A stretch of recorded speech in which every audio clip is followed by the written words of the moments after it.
Depuis quelques rencontres, je vous parle de la puissance transformante de la miséricorde, dont l'Esprit Saint est l'acteur. Il y a un lieu où cette puissance agit tout particulièrement, ce sont les sacrements. Les sacrements, ces événements de gestes et de paroles institués par le Christ pour devenir canaux de la miséricorde, pour nous les transmettre dans les événements de notre vie. Quand je célèbre un sacrement, je célèbre toujours un sacrement de la miséricorde.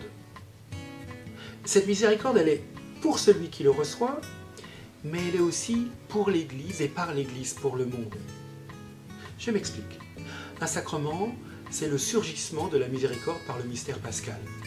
La miséricorde, nous le savons, n'est pas une idée, ni même un sentiment, elle est l'événement, Jésus-Christ mort et ressuscité, qui se donne dans nos vies, au gré de notre chemin. Et donc celui qui le reçoit dans le mariage, dans le sacrement des malades, dans la réconciliation, le reçoit toujours comme cet événement de miséricorde pour sa vie, dans une dimension précise de sa vie. Mais ce faisant, il ne le reçoit pas que pour lui-même.